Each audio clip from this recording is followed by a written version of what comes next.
ও বন্ধুরে, আল্লাহু আকবার, যদি সারা দেশের সব মানুষ মুমিন আর ঈমানদার আর মুত্তাকিন নামাজি হইয়া যায়, আল্লাহ কয় ইন্নাস সালাতা তানহা আনিল ফাহশাই ওয়াল মুনকার। নামাজ এমনই একটা তাবিজ, যেই তাবিজ যা গলায় নিলে সব আকাম থেকে মানুষ ফিরতে পারে। নামাজে নামাজিকে সুদের থেকে ফিরায়, ঘুষের থেকে ফিরায়, যত অন্যায় আছে সব থেকে ফিরায়। আর অন্যায় কাজ যখন দেশে মোটেই থাকবে না, আল্লাহ পাক কয় তুমি যে প্রথমটা চেয়েছো শান্তি, লা ফাতাহনা আলাইহিম বারাকাতিম মিনাস সামাই ওয়াল আরদ, আসমান ও জমিন থেকে শান্তি আর রহমত আর বরকতে সব দরজা খুলিয়া দেব। জি আল্লাহ, এক নম্বরটা পাইছি ঈমান আর তাকওয়ার বদৌলতে শান্তি। কতক্ষণ? 2 নম্বর যেটা প্রস্তাব আসছে সেটা হলো বিপদ থেকে মুক্তি। বলেন বিপদ থেকে, এটাও আছে তাকওয়ার ভিতরে। আল্লাহ পাক বলেন ওমাই ইয়াত্তাকিল্লাহা ইয়াজআল লাহু মাখরাজা, যে ব্যক্তি আল্লাহকে ভয় পায়, আল্লাহ পাক তাকে যে কোনো বিপদ থেকে বের হওয়ার ব্যবস্থা করে দেয়। আল্লাহর ভয় যদি অন্তরে থাকে, ওখান থেকে বাঁচায় কে? আল্লাহ। বলতেই ঘৃণা করে উলামায়ে কিরাম আছে, একই জায়গা বাপ বিটা বসে বয়ান শুনতেছে, ভাই ভাই বয়ান শুনতেছে, এই জন্য বলতে একটু শরম লাগে, তারপরও না বলে উপায় নাই। কারণ এটা এখন হয়ে গেছে নিউ ফ্যাশন, আধুনিক মডেল, নিউ মডেলে পরিণত হয়েছে। পশ্চিমেরা আবিষ্কার করেছে, কোনো দেশে 40%, কোনো দেশে 50%, কোনো দেশে 60% চলতেছে। ইদানিং আমি প্রত্যেক দেশের সাথে পশ্চিমা সব বড় দেশের সাথে, দেশের ভিতরে আমার বন্ধু বান্ধব আছে, ফোনে জিজ্ঞেস করি যে ট্রান্সজেন্ডার শুনতেছি বাংলাদেশে আসতেছে, এইটা কি ও দেশে কি হালাত? কয় হুজুর, এ দেশে এখন ভাত মাছের মতো হয়ে গেছে। এটা হলো পুরুষে পুরুষের সমকাম করা, নারীতে নারীতে বিয়ে হওয়া, পুরুষে পুরুষে বিয়ে হওয়া। এ কথা বলতে গেলেও ঘৃণা লাগে। এর চাইতে বড় জঘন্য আর কোনো কাজ থাকতে পারে? আরে কুত্তই পর্যন্ত এ কাম করে না, শুকুরে এ কাম করে না, সাড়ে এ কাম করে না, মোরগে এ কাম করে না। ও জায়গাও সবাই নারী আর পুরুষ ভেদাভেদ মেনে চলে। মোরগে মুরগির সাথে যৌন চরিতার্থ করে, কুত্তায় কুত্তির সাথে করে, শুকরের সাথে করে। ওরাও পুরুষে এ অন্যায় কাম করে না। ওরাও বোঝে এটা দারুণভাবে অসামাজিক, অনিয়ম, এটা একেবারে ব্যতিক্রম কাজ, এ কাম করা যাবে না। চতুষ্পদ জন্তু হয়ে বুঝে তারা ওই কাম থেকে বিরত থাকে। আর পশ্চিমে বড় বড় পণ্ডিত আর বিজ্ঞানী শিক্ষিত বলে যারা মানবতার ধ্বজাধার বলে দাবি করে, এ মানুষগুলো এই ট্রান্সজেন্ডার, এরা পুরুষে সমকাম করাকে বৈধ করে এনেছে। আর আমার দেশের কিছু কুলাঙ্গার ওই জায়গায় যে চাকরি বাকরি কইরা কিছুদিন থাইকা তার ওই যে স্বভাবে পরিণত হয়েছে। বাংলাদেশে আইসা পাইতারা দিচ্ছে এদেশেও ট্রান্সজেন্ডার করতে হবে। ইনশাআল্লাহ বাংলাদেশের জনগণ রাজনীতিতে যে যেটা করুক না কেন, মুসলমানের সন্তান জীবনও কোনোদিন ট্রান্সজেন্ডারকে গ্রহণ করতে পারে না। এবার যদি আন্দোলন আমরা করি, সকলে আমরা একমত।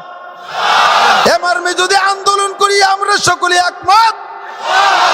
আল্লাহকে হাত দুটো উঁচিয়ে দেখান, ট্রান্সজেন্ডার হারাম জায়েজ? জায়েজ। মাননীয় সরকার মহোদয়কে আমরা অনুরোধ করব, যে সকল বিষয়গুলো আমরা জাতীয় সংসদ থেকে কামনা করি, আল্লাহ পাক আপনাদেরকে তৌফিক দিয়েছেন, সংসদে যান আপনারা, ওখান থেকে বলবেন আমরা মানতে বাধ্য।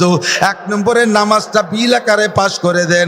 2 নম্বরে যেন ট্রান্সজেন্ডার বাংলাদেশে এটা যেন আইনসঙ্গত হতে না পারে, এটা বাংলাদেশ থেকে মূলোৎপাটন করতে হবে, এ কোথাও যেন বাস্তবায়ন হতে না পারে, এটা জাতীয় সংসদ থেকে কড়া নির্দেশ থাকতে হবে।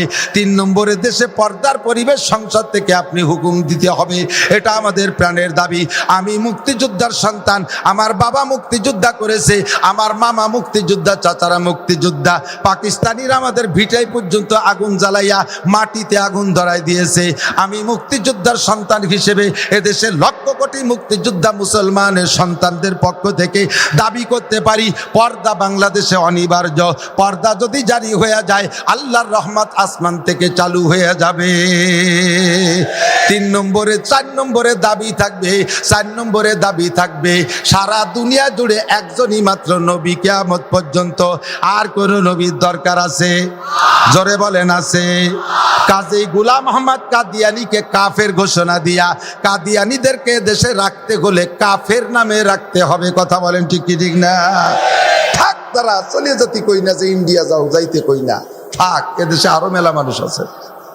হিন্দুরা আছে হিন্দু নাম নিয়ে, সমস্যা নাই, ধর্ম নিরপেক্ষ পরিবেশ, তারা তাদের ধর্ম পালন করবে, কোনো বাধা নাই। খ্রিস্টান এদেশে আছে, খ্রিস্টান পরিচয় দিয়া থাক, তাদের বাধা নাই। বুদ্ধ বাংলাদেশে আছে, তারা থাকবে বুদ্ধ ধর্ম নিয়া, তাদেরকে দেশ থেকে তাড়াইতে বলি না।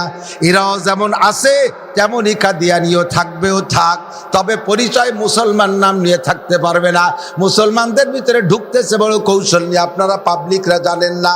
ওদের সুর কৌশল হলো, নামটা দেয় কি জানেন? আহমাদি মুসলিম জামাত, আহমাদি মুসলিম জামাত। আপনি তো জানেন আপনার নবীর নাম আহমাদ, আমাদের নবীর নাম কি? আহমাদ। মুহাম্মদ এবং আহমাদ দুইটা নামই নবীর। আপনি জানেন আপনার নবীর নাম আহমাদ, আবার জামাতের নাম মুসলিম জামাত, কাজে এটা আমাদেরই জামাত, এই মনে করে তার অনুসারী হয়েছেন। ধীরে ধীরে 16 পয়জন ছোট ছোট হ্যান্ডবিল দেবে, আস্তে আস্তে এরকম ছোট ছোট বই দেবে, এরপরে আর একটু বড় বই দেবে। পড়তে পড়তে পড়তে পড়তে একবার যায় আপনার মগজ ধুলাই হইয়া, লাস্টে যায় আপনাকে বলবে ঈসাকে আল্লাহর বেটা বলো, মারিয়ামকে আল্লাহর স্ত্রী বলো, আল্লাহকে আল্লাহ মারিয়ামের স্বামী বলো, আল্লাহকে ঈসার আব্বা বলো, তাহলে তোমাকে কোটি কোটি টাকা দেওয়া হবে। তোমাকে ইংল্যান্ডে, তোমাকে আমেরিকা ইংল্যান্ডে, পশ্চিমে ইউরোপ কান্ট্রিতে তোমাকে গ্রিন কার্ড দিয়ে পাঠানো হবে। মোটা অফার দিয়ে মুসলমানদেরকে কাদিয়ানি বানায় ফেলতেছে বন্ধু। কাজেই আমরা কাদিয়ানিদের কোনো বই পুস্তক পড়বো? যুবক মনে রাখিস, তোমার ইমানকে খাঁটি করো, অল্প আমলি নাজাতের জন্য যথেষ্ট হইবে। নামাজ কম পড়ো, বেহেশতে যাইতে পারবা। রোজারও কম রাখো, তাও বেহেশতে যাইতে পারবা।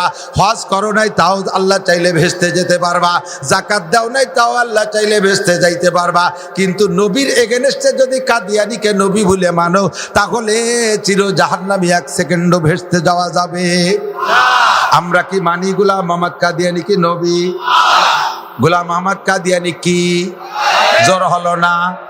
তারে যারা কাফের বলতে কৃপণতা করবে, তারাও কাফের। ক্ষমতা থাকতে যদি তাদেরকে কাফের ঘোষণা দিতে ইতস্তত বোধ করেন, তাহলে ইমানের মধ্যে ত্রুটি আছে বলে জেনে নেবেন।